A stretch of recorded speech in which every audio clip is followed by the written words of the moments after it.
Bienvenue dans Smart Bourse, votre émission quotidienne sur Smart for Change pour rester à l'écoute des marchés. Chaque jour, vous nous suivez en direct à la télévision à partir de 17h via vos box bien sûr. Vous nous suivez en live également sur les réseaux sociaux et notamment sur le compte LinkedIn de Smart for Change et vous nous retrouvez en rattrapage, en replay chaque soir sur bismart.fr ou encore en podcast sur l'ensemble de vos plateformes préférées. Au sommaire de cette édition ce soir, est-ce que le leadership autour de l'IA est en train de changer, voire de tourner sur le marché américain? C'est la question qu'on se posera avec nos invités de Planète Marché dans un instant et peut-être une bataille de titans qui est en train de naître sous nos yeux entre les GPU de Nvidia et les TPU de Google, d'Alphabet Google. C'est effectivement des puces qui pourraient être des alternatives crédibles pour entraîner les modèles de langage large qui sont évidemment au cœur de cette intelligence artificielle générative.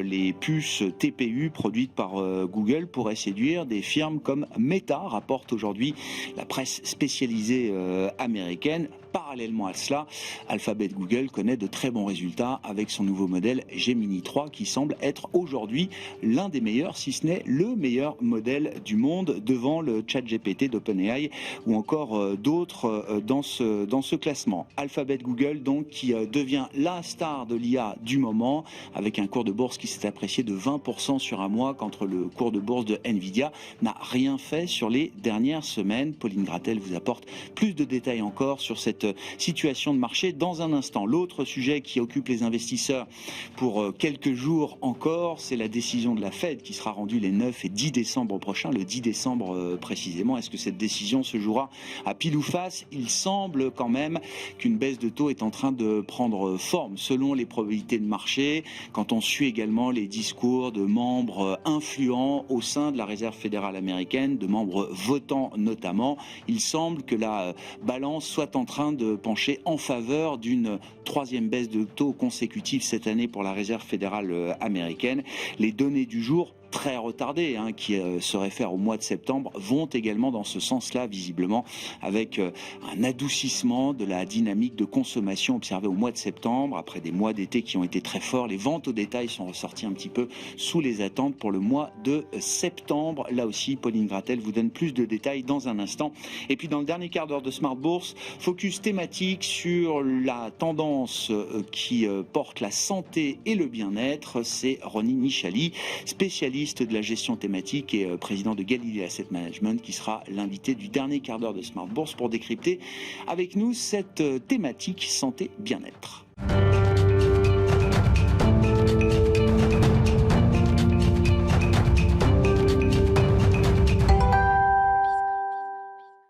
Tendance, mon ami, chaque soir en ouverture de Smart Bourse, Pauline Gratel vous apporte les infos clés du jour sur les marchés. Bonsoir Pauline. Bonsoir. Parlons géopolitique pour commencer avec des indices européens qui rebondissent en cours de séance avec les derniers développements autour du dossier russo-ukrainien. Oui, selon ABC News, l'Ukraine aurait approuvé les termes d'un possible accord avec la Russie. Mais sur X, Volodymyr Zelensky a indiqué dans la foulée de ce rapport que les discussions se poursuivaient avec Washington. Dans ce contexte, le Stoxx 600 et l'Eurostoxx 50 progressent de plus de 0,5%. En France, le CAC 40 rebondit de 1% dans l'après-midi, au-delà de 8000 points. Les banques françaises sont bien orientées. Crédit Agricole progresse de 1,5%. BNP Paribas de plus de 2% et Société Générale est en tête du CAC 40 en hausse de plus de 3,5%. Réaction également sur les marchés de matières premières, notamment sur le pétrole qui cède du terrain, la Russie étant bien sûr un des principaux producteurs de pétrole et de gaz dans le monde. Oui, le pétrole cède environ 2% pour le baril de Brent qui évolue autour de 61 $. Sur les marchés obligataires, le rendement allemand à 10 ans se détend légèrement d'à peine quelques points de base autour de 2,65%. Le rendement français de même échéance évolue autour de 3,40%. Les statistiques américaines sont de retour depuis quelques jours. Les investisseurs ont regardé notamment aujourd'hui l'indice des prix à la production. Oui, les prix à la production industrielle américaine du mois de septembre sortent conformes aux attentes, en hausse de 0,3% sur un mois et de 2,7% sur un an. En version cœur, ils sont légèrement inférieurs aux attentes, à plus 0,1% sur un mois et plus 2,6% sur un an. On a aussi regardé les ventes au détail pour septembre également. Elles sont inférieures aux attentes, en hausse de 0,2% sur un mois, et en version cœur, elles progressent de 0,3%. Bon, au-delà de ces statistiques, la Réserve fédérale américaine n'aura pas beaucoup d'informations supplémentaires d'ici son meeting de mi-décembre. Oui, puisque le rapport sur l'emploi du mois d'octobre est annulé et que le rapport sur l'inflation sera publié le 18 décembre, après la réunion donc. Mais en seulement quelques jours, les anticipations d'une baisse des taux de la Fed d'un quart de point sont passées du simple au double, de 40 à 80%. Les investisseurs ont été sensibles aux déclarations de plusieurs membres, à savoir Mary Daly, Christopher Waller ou encore John Williams. Quelles ont été les réactions qu'on a pu observer sur les marchés obligataires, notamment après ces publications et ces discours, Pauline? Le rendement américain à 10 ans continue de se détendre pour évoluer désormais autour de 4%. Le dollar s'est détendu légèrement et l'euro-dollar se traite autour de 1,1550. Du côté des marchés actions américains, ils ont ouvert en ordre dispersé. Le S&P 500 et le Dow Jones sont en hausse, mais pas le Nasdaq plombé par Nvidia. Oui, effectivement, Nvidia sous pression avec une bataille de titans qui est en train de se dessiner, les TPU contre les GPU. Oui, autrement dit, Google contre Nvidia. D'après The Information, Meta envisage d'utiliser les unités de traitement tensoriel, les TPU de Google, dans ses centres de données à partir de 2027, à la place des GPU, les unités de traitement graphique de Nvidia, actuellement leader de ce marché. Même si dans un premier temps, la place de numéro 1 de Nvidia ne devrait pas être remise en cause, les TPU de Google deviennent une alternative. La course à l'IA et la concurrence sur le marché des semi-conducteurs pourraient encore s'intensifier. Le titre Alphabet est en hausse de 2% et Nvidia plonge de 5% dans les premiers échanges. Et puis dans un tout autre registre, le Britannique Kingfisher voit son titre progresser de 5% aujourd'hui à Londres. Oui, Kingfisher a révisé à la hausse ses prévisions de bénéfices annuels. Les analystes soulignent également des performances solides pour la chaîne de magasins de bricolage. Un troisième trimestre marqué également par une progression de ses ventes. Quel sera le programme de demain à l'agenda pour les investisseurs, Pauline? Ce soir, il y aura 2 événements que les investisseurs arbitreront demain. En premier, la publication du livre beige de la Réserve fédérale et en deuxième, les résultats de Dell. Demain, le rendez-vous à ne pas manquer, ce sera la présentation du budget britannique au Parlement. Pour défendre ce budget impopulaire, la ministre Rachel Reeves souligne l'impact du Brexit, un impact à la fois sévère et durable selon elle, estimant qu'il explique en partie les difficultés actuelles au Royaume-Uni. Tendance, mon ami, chaque soir en ouverture de Smart Bourse, les infos clés du jour sur les marchés avec Pauline Gratel.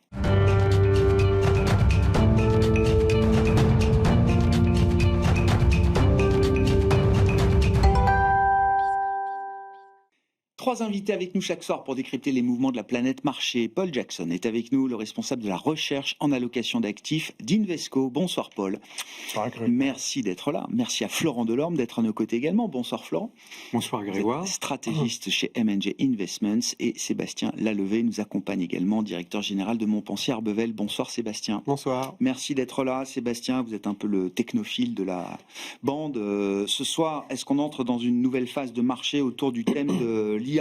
On voit un momentum boursier très favorable à Alphabet Google depuis quelques semaines maintenant. Je le disais, sur un mois, le cours de bourse progresse de 20%, quand les vents contraires semblent s'accumuler pour une entreprise comme Nvidia, dont le cours de bourse a baissé de 10-15% depuis les sommets historiques précédents de fin octobre, avec au final des capitalisations boursières qui sont en train de converger. Quasi 4 trillions de dollars pour Alphabet Google aujourd'hui, on est toujours autour de 4,5 trillions pour Nvidia, et Google qui semble être capable d'être un rival crédible sur différents domaines, à la fois sur les puces, avec ses TPU, donc qui sont des puces designées depuis une dizaine d'années par Google, mais qui viennent trouver aujourd'hui de l'intérêt dans l'entraînement des modèles et des LLM. Et puis, une concurrence sérieuse également sur ces modèles de langage large, puisque Gemini 3, visiblement, est aujourd'hui ranké comme étant le meilleur modèle d'IA au monde. Est-ce que Google est en train de remporter à ce stade la mise sur l'intelligence artificielle? Déjà, en tant qu'investissement, c'est pas la même chose. Alphabet, c'est extrêmement diversifié. quand Nvidia a un métier qui est la conception de GPU, donc multi-usage, pas uniquement les data centers, mais aussi les puces graphiques pour les cartes et les accélérateurs graphiques. Mais déjà, ce qu'il faut bien voir, c'est qu'effectivement, Gemini 3 a été classé comme meilleur modèle. Il est le dernier à être sorti, mais en tout cas, il surclasse aujourd'hui en résultat les autres. Il faut bien aussi repositionner le fait que Google, c'est dans l'IA, le patron de l'IA, c'est Demis Hassabis. Demis Hassabis, c'était DeepMind. C'est lui qui, en 2016, avec sa société, avait battu le meilleur joueur du monde de Go. C'est lui qui a eu le prix Nobel de chimie en 2024, parce que ça aussi, c'est Google avec AlphaFold qui a mis en open source 200 millions, je crois maintenant, de protéines. Enfin, la représentation de 3D de 200 millions de protéines, ce qui aurait pris des millions d'années à des doctorants pour le faire. Donc, ils viennent pas de nulle part. Ah non, non mais c'est pour bien de le redire. C'est bien de le redire. Ils ne viennent vraiment pas de nulle part. Après, le vrai sujet, c'est est-ce que Nvidia était trop cher? Je crois que le PE 2027 de Nvidia, c'est 24,5 fois. Donc 24,5 fois, c'est pas un multiple, c'est 39 fois 2026, c'est 24 fois 2027, parce que la croissance, la dernière publication de Nvidia il y a quelques jours, c'est pas très vieux, était très bonne, bien meilleure que prévu, et le PDG a dit que de toute façon, le carnet de commande était plein. Donc d'une certaine façon, l'arrivée du TPU et de Google, en sachant que le TPU, ça arrive, c'est une puce spécialisée sur l'IA, c'est ça. Qu'elle était connue, que Amazon, je crois, développe la sienne, je crois qu'OpenAI développe aussi la sienne.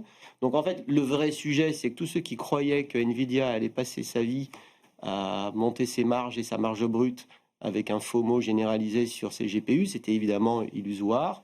La concurrence arrive, elle est là, même AMD est un concurrent. Donc c'est tout le temps la même chose dans la technologie. En réalité, on est dans une nouvelle phase. Mais on est dans ce moment-là, où en tout cas le marché prend conscience que cette concurrence arrive et en tout cas est au niveau d'être une rivale crédible. Boursièrement, ce qui s'est passé, c'est qu'on a changé d'air. Il y a eu l'ère du FOMO, avec la découverte de l'IA et comment je le joue. Nvidia, c'est le plus facile et le plus évident, et ça n'a jamais déçu. Je pense qu'on rentre maintenant dans une phase avec pas mal d'interrogations sur est-ce que la dette, est-ce que c'est bien raisonnable, est-ce que ça sera rentabilisé. Le marché, tout simplement, a changé sa façon de regarder cette problématique. C'est tout. C'est rien, pour moi, rien de nouveau dans toutes les évolutions tech. Il y a la partie FOMO et après, c'est la partie, je dirais en mauvais français, show me de monnaie et montre-moi que c'est vraiment rentable et que ça va continuer. Donc, c'est plus sain. Mais est-ce que ça change fondamentalement industriellement les choses? Non, on savait que les OLED allaient y arriver. Maintenant, c'est le cas. Est-ce que Meta le fera vraiment? J'en sais rien. Mais la course ne fait probablement que... Elle ne fait pas que commencer, parce qu'elle a commencé il y a des années. Mais je dirais que peut-être que le prochain GPT sera meilleur.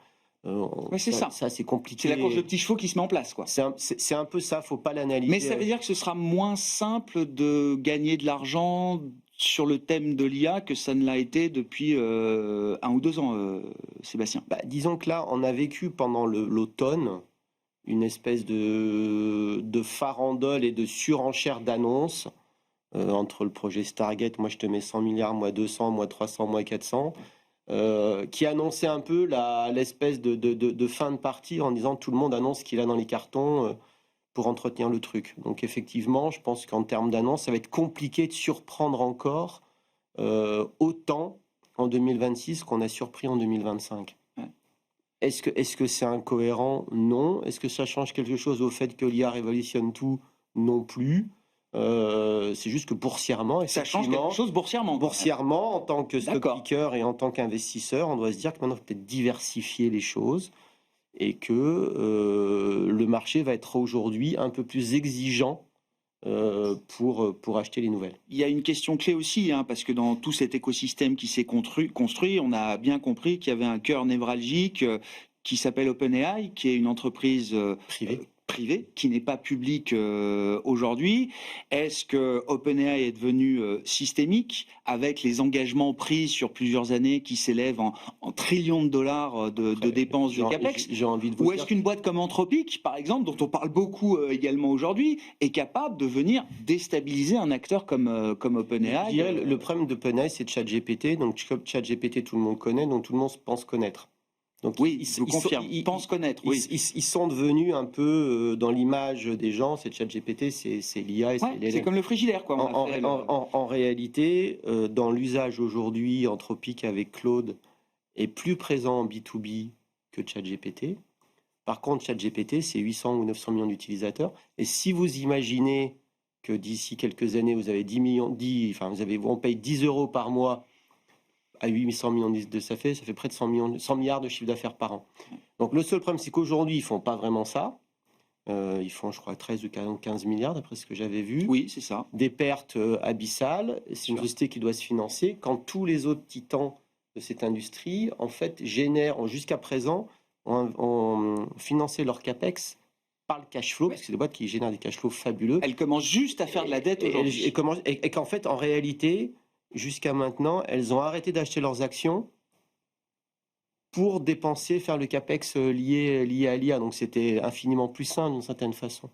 Donc non, le vrai sujet, effectivement, sur OpenAI, parce qu'il y a eu les deals avec NVIDIA, il y a un peu tous ces deals un peu circulaires, qui sont effectivement moins sains. Il y a plus de dettes. Avant, il n'y avait pas du tout de dette. Maintenant, il y a un peu de dette. Donc, effectivement, il y a le droit de se poser des questions. Le seul sujet, c'est effectivement, dans tous les géants de cette industrie, de cette histoire-là, c'est le seul qui n'est pas rentable et qui est loin de l'être. Et dont le financement va dépendre de la volonté du privé et que les gens qui ont mis jusqu'à présent acceptent de remettre. Alors, est-ce que la valeur de 500 milliards, est-ce qu'il y aura un down round, comme on dit dans l'industrie? Donc, le prochain tour de financement se fera à une valeur plus basse. Tout le problème des valos, c'est le problème des valos extraordinaires, c'est qu'après, vous êtes un peu tenu par cette valeur et vous devez trouver le gars d'après qui acceptera de payer au moins ce prix-là. Ce marché de l'IA, enfin de l'IA générative, vous le voyez essentiellement comme un marché de consumer, de masse market, ou est-ce que c'est, enfin là c'est ChatGPT versus Claude, ou est-ce que c'est avant tout via les entreprises, via des IA sur mesure, spécialisées, à forte valeur ajoutée, qu'on se rémunérera et qu'on rentabilisera les investissements qui sont faits? En fait, il y a déjà, quand vous demandez à Capgemini, ils vous disent que pour l'instant, dans leur chiffre d'affaires, le déploiement de l'IA dans les grandes entreprises, c'est pas vraiment ça encore. Donc l'IA, mais d'un autre côté, il y a des industries qui sont révolutionnées par l'IA, avec beaucoup moins de salariés, avec beaucoup moins de monde. Et il y a tout un concept qui s'appelle, en anglais, c'est le legacy cost, c'est-à-dire le coût de l'histoire, ce qui fait que si BYD, le champion de la voiture électrique, et pas Mercedes. Oui. Mais dans l'IA, parce qu'ils sont partis greenfield, sans l'histoire. Mais dans l'IA, ça sera aussi un peu la même chose. C'est pour ça que les Google, les Microsoft sont des sociétés extraordinaires, en fait. Microsoft est leader de ce cycle, était leader de celui d'avant et encore de celui d'avant. Ça fait 50 ans qu'ils sont leaders. On n'a jamais vu ça dans l'histoire du business, en fait. Et Google est aussi une boîte extraordinaire, parce que depuis 25 ans, ils sont leaders. Ils restent à la pointe. Ils restent à la pointe. Donc, sur la question du grand public et du business, non, ça ne sera pas. Moi, je pense qu'il y a plein de business qui seront IA natifs et qui vont révolutionner énormément d'industries, dont la nôtre, dont les médias, dont la finance, sans aucun doute. Après, la partie grand public... En fait, sur les modèles, si on en avait parlé la dernière fois sur Mistral, en disant que Mistral était... Est-ce que c'est grave d'être le modèle qui a 1 an de retard? Non. Je ne suis pas totalement persuadé. Si on vend quelque chose en plus... Si on vend quelque chose en plus, si on est souverain, il y a de la place. Je comprends. En fait, c'est aussi cette course-là, pour moi, elle est un peu futile de dire que c'est le meilleur modèle. La valeur, ce ne sera pas que la puissance. Non, c'est l'usage. C'est l'usage. Et à la fin, et c'est pour ça que je pense qu'on va rentrer bientôt dans l'IA, dans l'ère du software, de l'application et de l'usage. Et ça sera du génie marketing. Et c'est pour ça que ChatGPT, là-dessus, il a quand même un peu d'avance, parce que c'est la meilleure marque du monde à ce sujet-là. C'est vrai. Et ça, on ne peut pas leur enlever. Non. Donc, ils ne sont pas morts du tout. C'est quand même un bastion qu'ils ont créé. C'est quand même un bastion qu'ils ont créé à partir d'un. Il n'y a jamais une appli qui s'est été téléchargée 800 millions de fois en aussi peu de temps. On va parler des thèmes 2026, mais le thème justement de l'usage de l'IA, du software, c'est pour vous un thème 2026? Parce que jusqu'à présent, ça n'a pas tellement payé. Maintenant, c'est-à-dire que maintenant, on était omnibilé par le CAPEX. Oui. C'était le jeu des gros. On dépensait en centaines de milliards. Maintenant, ça va être les applications et l'usage. Et la bonne nouvelle, c'est que c'est moins CAPEX, donc c'est plus petit. Et c'est aussi plus global. Ça ne sera pas qu'un jeu d'Américains. Bon, Parlons un peu de la vision 2026 et de ce thème de l'intelligence artificielle qui va continuer, bien sûr, en 2026. Paul, est-ce que ce qu'on décrit là, l'idée qu'une concurrence est en train d'arriver, une concurrence crédible, est-ce qu'effectivement ça redistribue les cartes boursières de ce thème de l'intelligence artificielle et comment est-ce que vous voyez ce thème se développer à travers l'an prochain ? Oui, je crois que si on regarde tous les épisodes historiques de haute concentration dans les marchés, ça ne dure jamais. Et pourquoi ? D'abord, il y a la concurrence qui arrive. Probablement surinvestissement, il y a trop de confiance, donc ils commencent à commettre des erreurs. Et je crois que cette fois-ci, probablement, dans certains cas, trop d'investissement.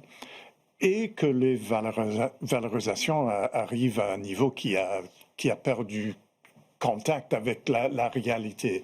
Donc, historiquement, c'est comme ça que ces périodes de concentration se terminent et se dispersent.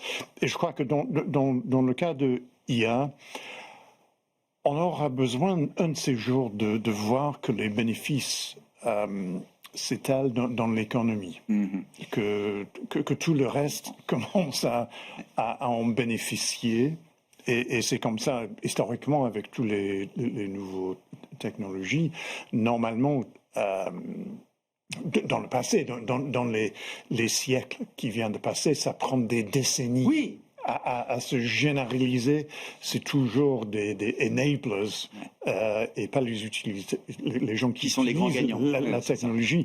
C'est eux qui gagnent pendant des décennies. Mais je crois avec les nouvelles technologies, le temps se raccourcit là. Ouais, c'est quelque chose qui doit arriver beaucoup plus rapidement. Donc pour l'année prochaine, 2026, peut-être on doit attendre d'abord qu'il y aura cette généralisation, que d'autres joueurs, les gens qui utilisent la technologie, commencent à constater que voilà, ils ont tiré des bénéfices. Sinon, il y a un vrai problème. Oui, sinon, si la technologie n'est pas validée d'une certaine manière. Là, on retombe dans le format métaverse, quoi. Et deuxième chose, en termes de généralisation, vous venez de discuter l'idée que, voilà, ça ne sera pas que NVIDIA. NVIDIA travaille dans un secteur que normalement est parmi les plus cycliques et où il y a la concurrence qui arrive à tous les coups. Une fois que les bénéfices sont hors des normes, voilà, il y a quelqu'un d'autre qui commet du capital et voilà, les bénéfices disparaissent. Donc, je crois qu'à l'intérieur des joueurs de l'IA, il doit y avoir un de ces jours, peut-être aujourd'hui et en 2026, cette je sais pas, diversification, mais une partage différente des bénéfices boursiers. Mais ça veut dire que ça va être un terrain d'investissement beaucoup plus large qu'il ne l'est aujourd'hui. Et ça veut dire aussi qu'on va voir apparaître quoi ? Des primes IA dans certains secteurs ou pour certaines entreprises, et puis il y aura des discounts pour des entreprises qui ne sont pas capables d'appréhender la technologie, de l'utiliser correctement. C'est comme ça qu'on va avoir dans des secteurs... Je ne sais pas s'il y aura des primes, mais quand même, on doit témoigner l'impact sur les bénéfices. Ouais. S'il y a un impact en termes d'une prime de valorisation, peut-être oui, mais au moins un impact sur les bénéfices doit se présenter un de ces jours. Et à ce moment-là, oui, on peut dire que c'est plus que les boîtes comme NVIDIA qui en tirent des bénéfices de cette technologie. Mais que c'est une diffusion beaucoup plus large au reste de l'économie. Comment vous regardez ce thème IA aujourd'hui chez M&G, Florent, et de quelle manière on a envie de rester exposé ou non à ce thème dans la perspective 2026, sachant effectivement que c'est un thème qui peut être un peu hot, un peu brûlant peut-être. C'est vrai que beaucoup de choses ont été dites sur cette thématique depuis quelques semaines. Tous les arguments sont passés en revue sur ce plateau et ailleurs. On a en même temps une liste exhaustive de ce qui est en faveur de la thématique IA et de ce qui ne l'est pas. Et c'est vrai qu'au sein de M&J, le clivage au sein de la gestion persiste, puisque une partie... Les comités de gestion sont fracturés autour du thème IA. Exactement, d'autant plus que nous sommes une maison qui favorise l'initiative, la liberté d'avoir ses propres points de vue. On n'est pas tous alignés, chaque gérant, chaque équipe de gestion a la possibilité de déployer une vue. Donc chez nous, les discussions sont âpres, mais riches, et c'est vrai qu'il n'y a pas... disons, un point de vue unique qui arrive à émerger, c'est dire à quel point le sujet est complexe. Alors, qu'est-ce qu'on peut ajouter à tous les arguments qu'on a pu entendre ces dernières semaines pour éviter à nouveau de faire cette liste? Je dirais, en ce qui me concerne, que je suis plutôt du côté de nos gérants actions, qui sont ceux notamment ceux qui gèrent des portefeuilles américains, ont du mal à se détacher de cette thématique-là. Quand on est un gérant d'actions américaines, s'inscrire en faux contre la thématique IA, c'est un acte de gestion compliqué. Donc on trouve du côté de nos gérants d'actions américaines des gens qui défendent ce thème-là, et je me rattache assez à cette position, et notamment pour les arguments suivants qui viennent en plus de ce qu'on a pu entendre. Le premier, c'est que je ne suis pas sûr qu'on mesure à quel point la révolution technologique qui s'opère est rare et unique. On est vraiment au début de la diffusion de l'IA dans l'ensemble des industries. On est au tout début des progrès que ça va nous permettre d'accomplir dans de nombreux domaines comme la santé. Et donc ça va bouleverser tellement en profondeur pendant les décennies qui viennent nos sociétés, que ça paraît difficile de ne pas plonger dans la thématique avec enthousiasme. Et d'ailleurs, quand on écoute des gens comme Sam Altman, ils voient l'IA comme la solution à toutes les difficultés, jusqu'au problème du réchauffement climatique. Quand on écoute les believers, voilà, ceux qui y croient, quand on va au bout du raisonnement, oui, tout ça est très vertigineux au final, quand même. C'est pas n'importe quel believers, là. Non, mais même d'autres, pas que Altman, qui prêche pour sa paroisse. Mais... Ah oui, non, mais... Mais il y a une vérité. On voit bien que la puissance de calcul combinée à cette intelligence va permettre d'aller extrêmement vite dans la recherche, dans de nombreux domaines. Et donc évidemment qu'il faut investir massivement, et qu'on a cette séquence d'investissement parce qu'il y a un tel boulevard qu'on ne va pas être timoré. Et je comprends que les entreprises de ce secteur cherchent à investir, et notamment en recherche fondamentale. Et c'est là où le marché a peut-être une vision un peu de court terme, en regardant la question des bénéfices qui seraient éventuellement entamés dans les prochaines années, ou les cash flows qui pourraient être réduits. On dit c'est gênant, s'il y a un peu moins de bénéfices, un peu moins de cash flow. On reproche à Meta de faire un peu trop de recherche fondamentale. Mais en réalité, si cette révolution technologique vraiment unique dans l'histoire, c'est pas uniquement l'électricité au chemin de fer, si elle est telle que je la décris, peu importe que les cash flows soient réduits dans les prochaines années, qu'il y ait un peu moins de bénéfices, les PER monteront parce que l'ampleur des progrès à un horizon un peu plus long est telle qu'on peut faire le pari d'acheter même dans une séquence de bénéfices qui baisse un peu. Donc la première idée, c'est de dire qu'on est face à quelque chose d'exceptionnel, et c'est pas juste un outil conversationnel avec lequel on peut s'amuser. La deuxième grande idée, à mon sens, c'est que quand j'entends les arguments des uns et des autres, souvent, le dernier argument qui est présenté comme une sorte d'arrière-plan, une toile de fond, c'est la rivalité géopolitique entre la Chine, les États-Unis, voire éventuellement la Russie, même si sur l'intelligence artificielle, ils sont un peu en retrait. Et je me demande si, en réalité, c'est pas le premier plan de cette affaire, et non pas un arrière-plan. Le premier plan de cette affaire, c'est que...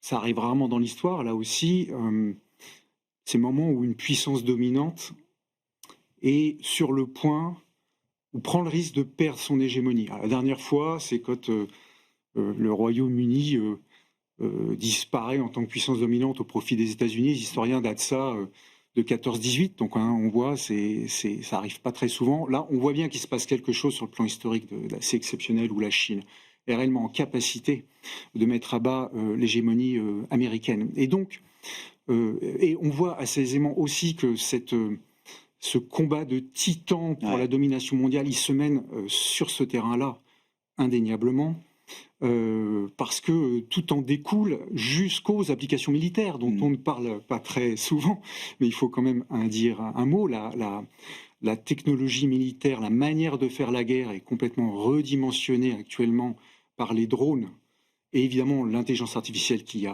a derrière. Enfin, le théâtre des opérations ukrainiens est l'occasion pour toutes les armées du monde de redéfinir complètement leur cadre d'action. Derrière tout ça, il y a l'intelligence artificielle, donc il ne faut pas s'étonner de voir Donald Trump et son administration déclarer que les États-Unis doivent demeurer le cœur de la planète intelligence artificielle. Donc c'est un enjeu de domination mondiale, et donc il y aura d'une manière ou d'une autre un soutien des pouvoirs publics, et notamment par la commande publique, par exemple. C'est pour ça que quand la CFO d'OpenAI fait une bourde en parlant de backstop gouvernemental, qu'elle est obligée de corriger, j'ai quand même du mal à croire qu'elle n'a pas fondamentalement raison, quoi. C'est-à-dire qu'une boîte aussi systémique qu'OpenAI, Sébastien, je veux dire, s'il y a demain un problème, c'est comme Lehman Brothers. On peut pas laisser tomber une boîte comme OpenAI aujourd'hui quand on est l'administration américaine, Trump en l'occurrence, face à DeepSeek et face à l'offensive chinoise sur ce terrain-là. Les Américains, ils ont l'embarras du choix, parce qu'en fait. Donc on peut laisser tomber OpenAI, il y en a une autre derrière qui prend la place. C'est pas ça. C'est qu'en fait, ce qu'elle a dit, c'est que notamment les Chinois sponsorisent l'énergie. Power is free. Ils sponsorisent l'énergie, et c'est le gros bottleneck pour ça aujourd'hui. Donc l'énergie est sponsorisée en Chine, et c'est un énorme avantage comparatif.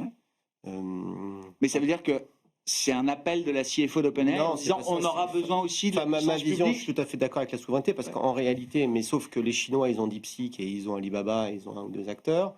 Les Américains en ont plein, on vient d'en parler. Donc en fait, OpenAI n'est pas systémique. Il n'est pas systémique. Enfin, moi, je vois, mais il l'est boursièrement. En fait, il y a deux choses différentes. Oui, à chaque fois. Il y a les marchés financiers et ça, et la réalité industrielle qui fait que si OpenAI tombe, vous avez Google, vous avez pas la fin de l'IA aux États-Unis. vous avez tout ça, et c'est pas la fin du tout. Il y a Claude, donc il y a d'autres gens. Donc c'est tout le talent de Sam Altman qui a réussi à se mettre au centre, et ainsi de suite. Mais par contre, effectivement, boursièrement, ce serait une catastrophe. Après, sur la partie souveraineté, c'est vrai que Trump ne va pas rester au pouvoir pendant des années parce qu'il a atteint par l'âge, même lui. Mais s'il décidait demain de dire, comme il a fait pour Nvidia, il leur a dit vous voulez vendre aux Chinois, c'est 15% de taxes internes. Le mec est fou. Mais il peut très bien exiger de Microsoft, qui est quand même l'actionnaire des références d'OpenAI, de dire ok, maintenant ChatGPT, vous voulez le vendre aux Européens là, et ben on le taxe. On met un péage de sortie, quoi. On met un péage de sortie, et qu'est-ce qui se passe? Parce que quand vous discutez avec tous les patrons du CAC 40, qui sont tous la patrie, qui font héberger leurs data par Amazon, par Google, par Microsoft et pas par OVH, et qui utilisent pas uniquement pour leur data center, mais pour leurs calculs. Mais là aussi, parce qu'en fait, ils sont comme ça, parce que l'IA d'Amazon, l'IA de Google, et l'IA de Microsoft, comme ils sont aussi hébergeurs, ils ont tous ces métiers-là. C'est une espèce de one-stop shop qui est redoutable. Donc en fait, mais le sujet, c'est qu'à la fin, au même titre que je crois que c'est les Belges qui voulaient acheter des F-15 ou des F-30 ou je sais pas quoi, et Trump, s'il appuie sur un bouton, il décolle pas leur avion. Donc la souveraineté, elle est multiple. Donc, et l'IA est un énorme vecteur, parce que vous mettez de l'IA, on parle de mettre, il y aura de l'IA partout, c'est évident. Vous mettez de l'IA dans un scanner, sauf que si c'est anthropique et que Trump il dit non, mais enfin non, c'est fini ça.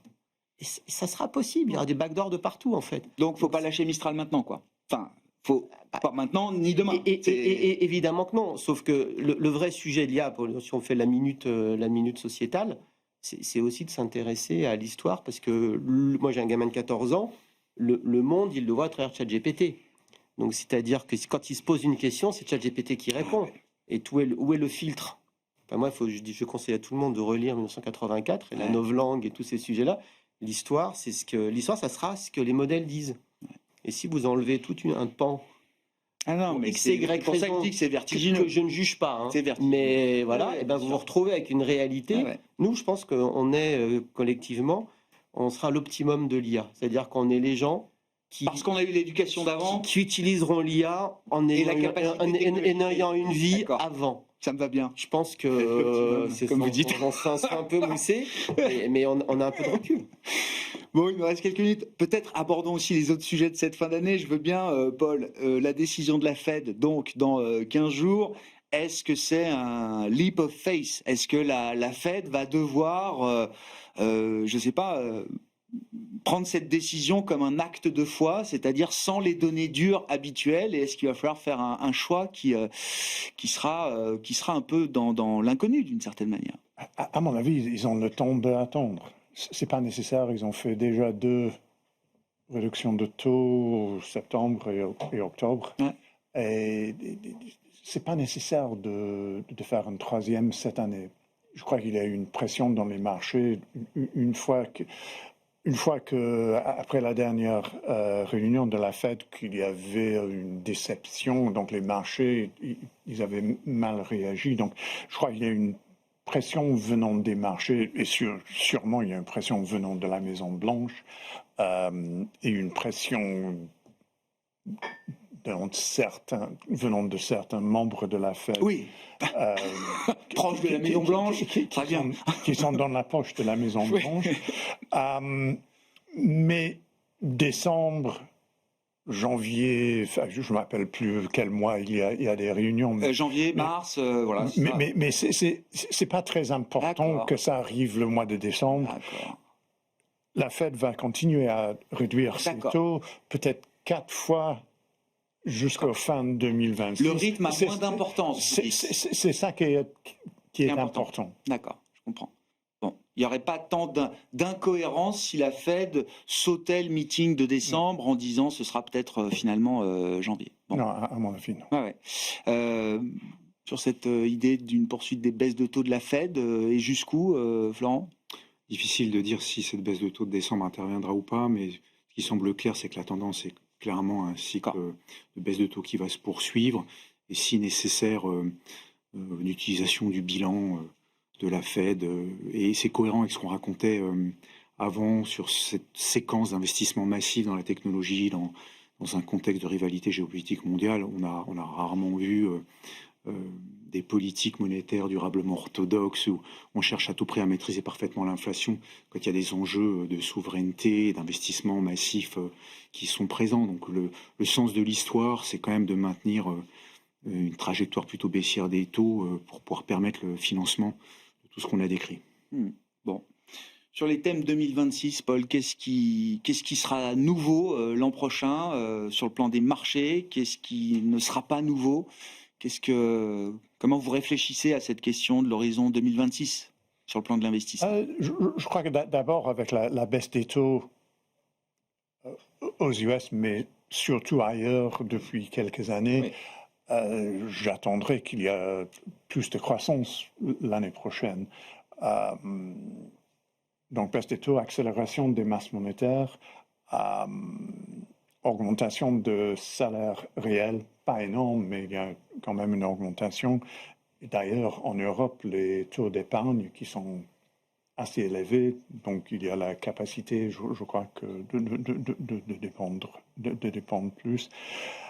de dépenser plus.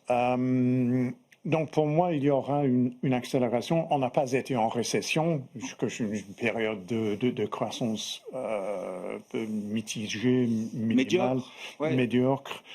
Donc une accélération, et normalement avec une telle accélération, ça c'est quelque chose qui bénéficie des classes d'actifs plus cycliques, plus à risque. Seul problème est que 2025 a été une année très bonne pour ces classes d'actifs. Oui, c'est ça. Très bonne, mais c'est la 3e année à filer. Donc je pense que 2026 ça sera aussi bien, mais il faut vraiment qu'il y ait cette accélération et qu'il n'y a pas... Je crois que le risque principal sera peut-être côté inflation. Parce que vers le haut. Parce que l'inflation, depuis quelques années, il y avait une tendance vers le bas. Cette tendance n'est plus On ne le voit plus. Ouais. Et en fait, depuis quelques mois, j'ai l'impression que dans certains endroits, il y a une augmentation des taux d'inflation. Avec une accélération économique, accélération des masses monétaires, peut-être que je suis trop vieux. J'ai des souvenirs des jours où paraît-il que ça marchait comme ça. Il y avait un lien entre les masses monétaires et l'inflation. Mais quand même, pour moi, ça c'est un risque. Il y a très peu de classes d'actifs qui aiment l'inflation. Non, ouais. Celles qui aiment bien l'inflation, c'est les hard assets, c'est des actifs réels, c'est plutôt ça généralement qu'on recherche. Non, mais pas toujours. Pas toujours. Pas toujours. Mais donc pour moi, accélération économique, les comos industriels, par exemple. On parlait de l'énergie, Pauline parlait de l'énergie tout à l'heure, où les prix ont été très faibles. Avec une accélération économique, ça peut aider l'énergie et les métaux industriels. Peut-être l'immobilier aussi, je crois qu'il y a un aspect cyclique. Pour moi, on vient de parler largement de phénomènes IA. Je ne sens pas la nécessité de prendre le risque sur l'IA avec des prix aussi élevés, mais je crois qu'il y a beaucoup de opportunités, beaucoup de possibilités. En dehors de l'IA, en dehors de l'IA. Le marché chinois reste toujours bon marché, à mon avis. Tech chinois a surperformé le tech américain depuis... Donc ça, c'est plutôt dans la continuité de ce qu'on a vu en 2025. Mais ces tendances-là ne s'arrêtent pas pour vous l'an prochain. À mon avis, non. Et une continuation aussi, mais je crois que c'est important parce que ça nous permet d'avoir de la diversification. C'est que dans la partie défensive où la duration est courte, liquidité, CLOs, rated CLOs, bank loans, les taux sur ces classes d'actifs sont toujours intéressants. Donc, on peut diversifier sans perdre la possibilité de gagner de l'argent. Ouais. Quels sont les thèmes qui vous intéressent là, pour 2026 chez MNG ? Alors, la continuité avec 2025, ce sera quand même sans doute la persistance de cette thématique de l'IA et bien au-delà de 2026. Et aussi parce que, je peux l'ajouter... il y a une dimension civilisationnelle, il y a un projet de civilisation derrière l'IA. Comme vous le disiez, tous les penseurs de la tech, les patrons de la tech, qui vous parlent philosophie, quasiment religion. Il y a toute la théorie du transhumanisme. Donc, ce sont des gens qui ont la foi, sont des missionnaires. Et évidemment, on déplace des montagnes quand on croit qu'on est en train de créer un monde nouveau. Voilà. Donc, c'est pour ça que ça va durer encore un certain temps. Ça, c'est la continuité avec 2025. Ce qui risque de changer, c'est que en 2025, il y a eu ce moment de doute du marché à l'occasion du Liberation Day où on s'est dit, bon, voilà, les États-Unis vont décrocher, le dollar va décrocher, c'est la fin du modèle américain et donc il faut racheter de l'Europe. Comme le dollar baisse, il faut acheter des émergents. Ce vent-là que les actions européennes ou émergentes ont eu dans les voiles risque d'être un peu moins ferme parce que la thématique de la fin du dollar ou du modèle américain qui serait complètement détruit par les initiatives de Donald Trump, c'est une thématique. On va régler le curseur à nouveau un peu. Exactement. Donc sans doute moins dynamique pour les actions européennes ou l'émergent. Et puis, comme quand même tout ça est fondé sur du déficit un peu partout, de la dette, toujours sans doute l'or qui va être le baromètre de ce débasement monétaire généralisé. Donc voilà, peut-être les grands axes qu'on peut fixer pour 2026. Oui, non seulement n'enterrons pas le marché américain, mais c'est un marché qui peut être ou retrouver du leadership, là, vous dites, sur l'horizon 2026. Quoi. Ça restera le grand catalyseur des marchés mondiaux. Ouais. Bon, Sébastien, qu'est-ce qui changera en 2026 ou pas ? Ce qui ne va pas changer déjà, c'est que les marchés, c'est aujourd'hui les influenceurs et les algos. Donc, et le retail. Donc, via les influenceurs, c'est le retail. Je crois qu'aux États-Unis, le retail, maintenant, c'est plus de 20%, je crois. Oh, oui, 30, 40. Vous voyez que même les stocks, single stocks négociés plus de 50% se font via des plateformes type Robinhood aujourd'hui. C'est pour ça que je ne plaisante pas en fait. Ah, parce non, que la partie influenceur avec je vous raconte n'importe quoi, et enfin pas toujours n'importe quoi d'ailleurs, donc la partie momentum. Alors on me rappelait quand même hier, il y a quand même un stock investi dans les marchés qui sont gérés par des professionnels. Enfin, ces gens-là comptent aussi, hein, je dis pas. Mais par contre, la partie algo, on le voit avec les cryptos et le bitcoin, je veux dire, ça va comme ça, parce que tout se met en même temps, tout est corrélé. Moi, c'est la partie qui m'inquiète, c'est l'espèce de corrélation entre les actifs liée au fait que les investisseurs finaux, c'est beaucoup des programmes, et que tout va dans un sens, et qu'on n'a jamais vécu de crack algorithmique encore. Donc ça, c'est le truc, c'est la petite période. Oui. Alors ça fera partie des features, des caractéristiques des prochaines crises. Il y aura moi, je crois qu'il faut avoir ça quand même en tête. Après, sur les parties thématiques, les thématiques que j'ai envie de pousser et sur lesquelles on réfléchit, c'est la santé, qui a souffert en 25 de Trump, hein, comme plein d'autres choses, mais c'est probablement l'industrie qui aujourd'hui a le plus de potentiel de croissance en dehors de l'IA pure, hein, qui a le plus gros potentiel de croissance par rapport à la valo actuelle. D'accord. Vous parlez quoi, des gros labos, des labos pharma? Voilà, là-bas, mais pas uniquement. C'est-à-dire, c'est les labos pharma, c'est la medtech, avec plein de grosses medtech, les Fresenius, toutes ces sociétés-là qui ont eu leur heure de gloire pendant le Covid et qui ont eu un post-Covid un peu compliqué pour deux raisons, le déstockage et la hausse des taux, qui a fait que ces sociétés-là ont beaucoup d'irrités. Et globalement, au-delà de la santé, on est assez fan pour 2026 de réfléchir à la thématique de qualité. Vous l'avez précisé, ça fait 3 ans ou 4 ans que la qualité sous-performe assez massivement. Donc il y a eu un grand de-rating. Il y a toujours les taux qui sont plus bas.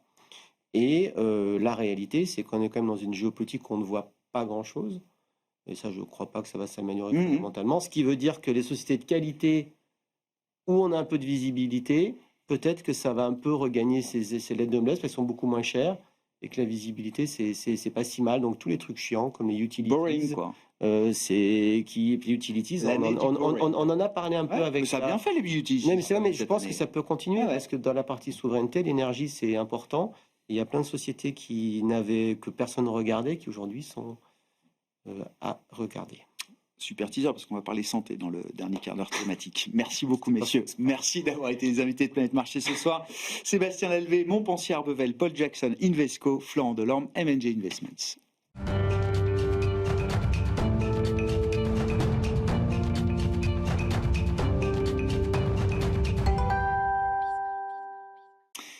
Le dernier quart d'heure de Smart Bourse, chaque soir, c'est le quart d'heure thématique et justement, c'est un quart d'heure consacré à la gestion thématique avec l'exploration d'un thème, d'une méga tendance, celle de la santé et du bien-être. Nous en parlons avec Ronnie Michali, président de Galilée Asset Management. Bonsoir Ronnie. Bonsoir Grégoire. Régulièrement décrypté ces 25 grandes thématiques que vous avez cataloguées avec des outils d'analyse propriétaires, le codex des thématiques notamment. Qu'est-ce qu'on peut dire de ce thème de la santé, alors que vous associez également au bien-être, Ronnie? Absolument, parce que la santé, c'est un secteur, et la thématique, c'est santé et bien-être. Voilà, c'est un peu les thématiques bicéphales qu'on connaît, comme gaming et métaverse, par exemple.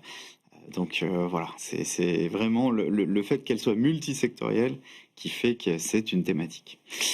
Donc on vérifie toujours, Grégoire, si la thématique est structurelle, internationale et transversale, avant de pouvoir investir dedans, puisqu'on vérifie que c'est une thématique d'investissement en vérifiant ces 3 points-là. Donc en fait, structurelle, on va regarder si elle est soutenue par des méga-tendances. Et elle est soutenue par beaucoup de méga-tendances. C'est peut-être l'une des thématiques les plus soutenues par les méga-tendances. Alors, au moins 4, la croissance de la population mondiale. D'ici 2050, il y aura 2 milliards d'habitants sur Terre en plus. Le vieillissement de la population, évidemment. L'allongement de la durée de vie fait que on va avoir une augmentation des maladies chroniques. La dégradation de l'environnement et l'augmentation de la pollution qui a un effet sur la santé. Et aussi l'essor de la nutrition artificialisée, c'est-à-dire la surconsommation de sucre et de produits ultra transformés. Donc ça, c'est vraiment des méga tendances qui sont en train de façonner, même si on essaye de s'y attaquer pour certaines, bien sûr. mais c'est quand même des tendances lourdes qu'on a observées.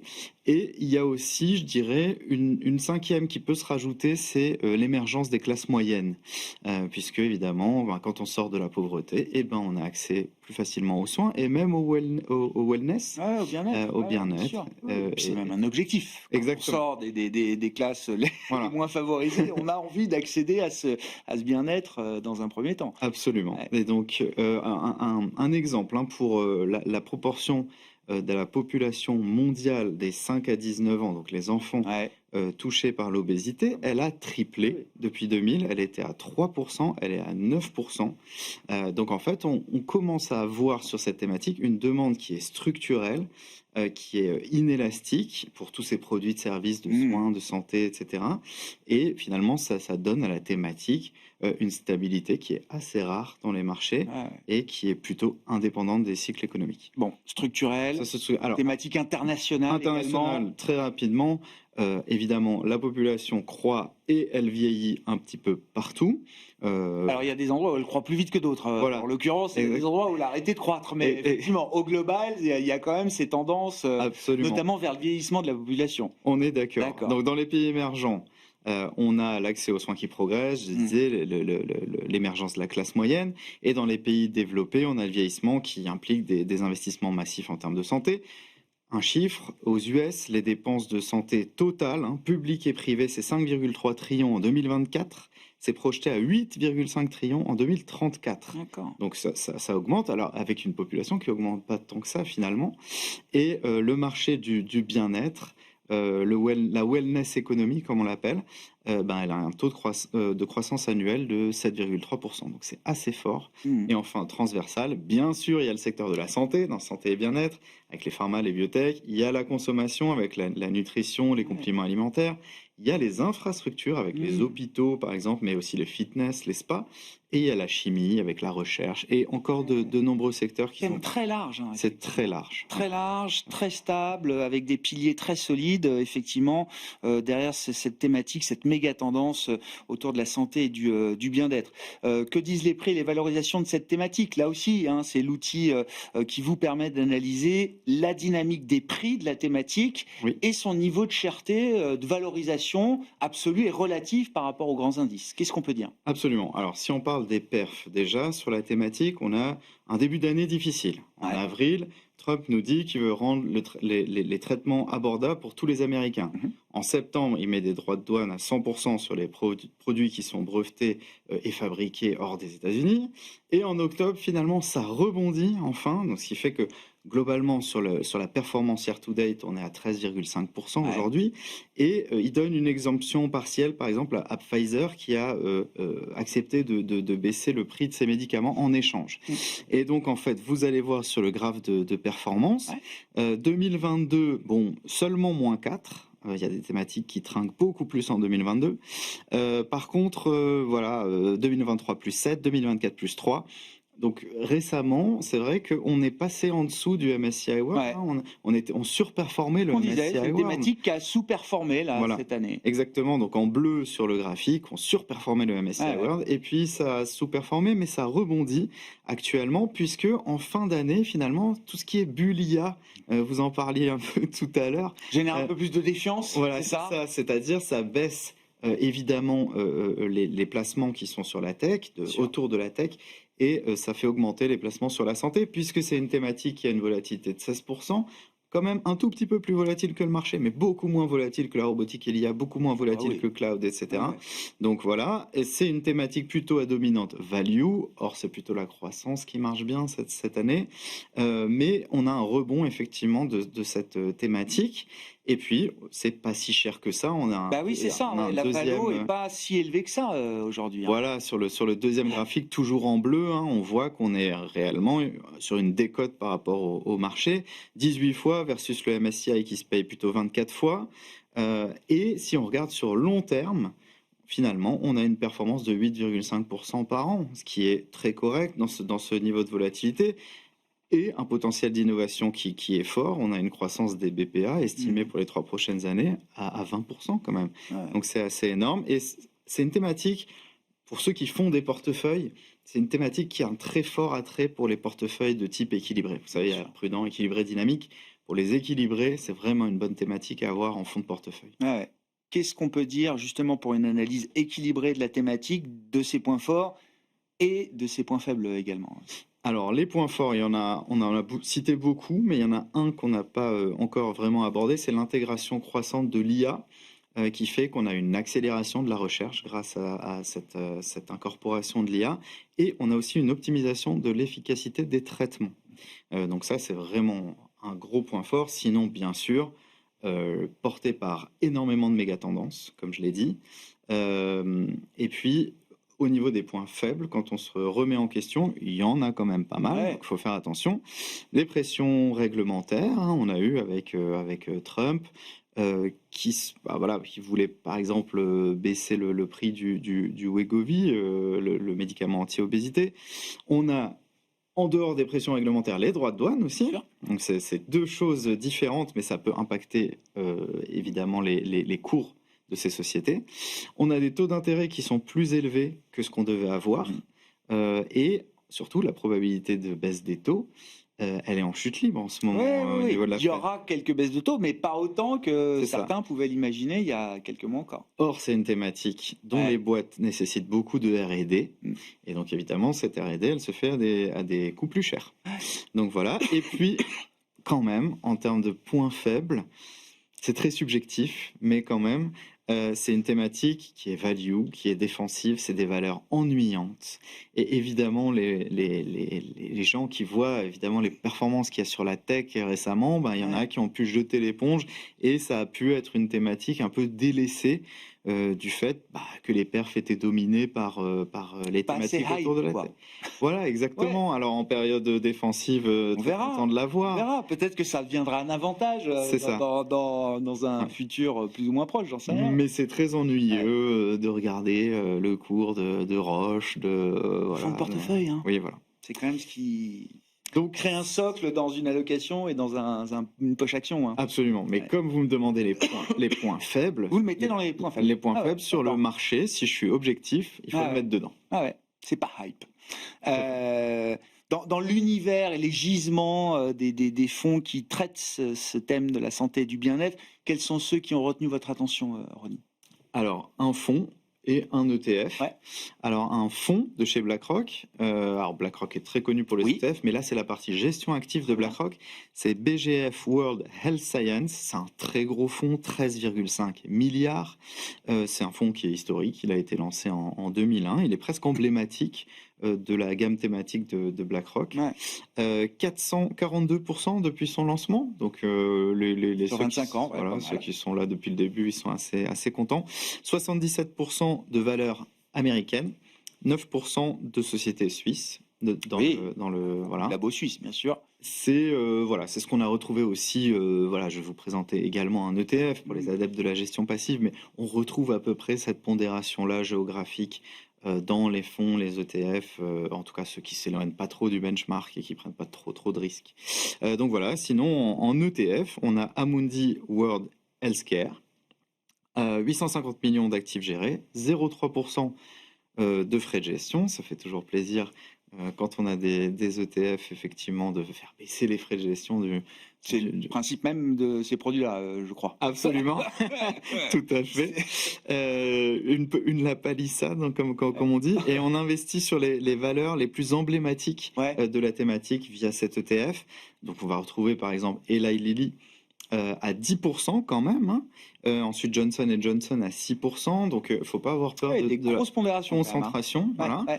Voilà. Et 72% d'US et 9% de Suisse. Donc, ce qui correspond au fonds de BlackRock, effectivement, en termes de répartition. Absolument. Bon, Lilly qui a franchi la barre du trillion de dollars de capitalisation boursière, une première pour un labo pharmaceutique aux États-Unis en l'occurrence. Merci beaucoup Ronnie, merci d'être venu nous éclairer sur cette thématique, que dis-je, cette méga tendance autour de la santé et du bien-être, hein, peut-être une des tendances les plus assises dans l'univers des marchés et de la gestion thématique. Ronnie Micheli qui vient nous voir régulièrement chaque mois pour décrypter ces grandes thématiques d'investissement, le président de Galilée Asset Management.